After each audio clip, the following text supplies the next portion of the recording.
Hey everybody, good weekend. Here is your weekend market minute for Saturday, the 6th of January. What I'm looking at here is the monthly, weekly, and daily charts of the S&P 500. So what we've seen over the past 9 or 10 weeks or so here has been this massive 700-point move, which has brought us from the edge of the abyss back in late October into very, very close to new all-time highs on the S&P 500. So what's going to happen next? Well, we have a little bit of a dichotomy going on right now. Now, if we start from the top down, we can see that we have a strong trend on the monthly chart. This is not going to just reverse overnight.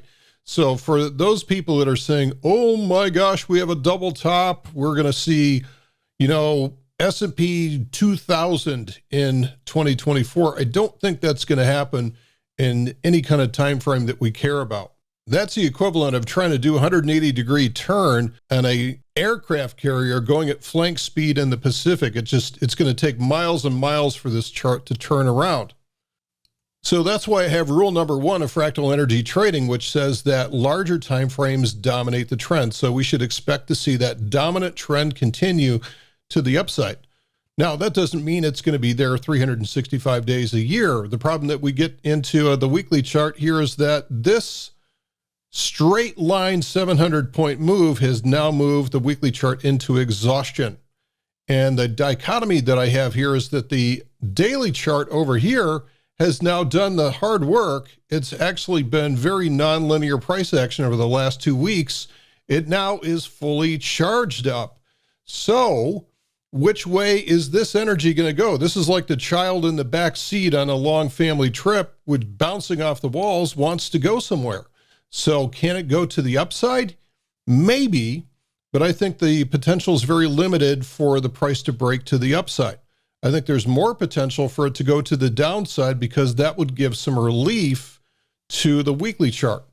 So what I see potentially happening here, and I hate to get into predictions because predictions usually are a fool's errand, but typically when I see something like this, when we have this dichotomy between the weekly chart and the daily chart over here, is that what makes sense for both of these to be happy is the daily chart actually starts to rally, and then everybody gets excited because, oh, this is all the pullback that we're going to get. We're just going to get a 2% pullback, and then we're just going to go into new highs. But I think what happens is once we start on this bounce from here, something will happen over the next week or two to throw open the trapdoor in the market, and then we end up printing a lower high and a lower low. So we actually get a change in polarity to a downtrend on the daily chart, which allows this weekly chart to pull back maybe as far as the swing test here at 4,600, maybe a little bit lower than that. And it allows the energy to recover. Range expansion goes to range contraction. We're right now in a range contraction phase on the weekly chart, and we could have a 200-point swing from this. And it's very, very normal. And the monthly chart's not even going to notice it at all.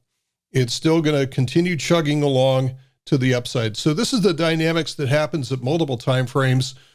This to me is the most logical outcome from this is an attempted and aborted bounce on the daily chart leads to a lower high and leads to somewhat lower prices, maybe a 4 to 5% pullback over the course of the month of January into early February before the main trend will take over and resume once again.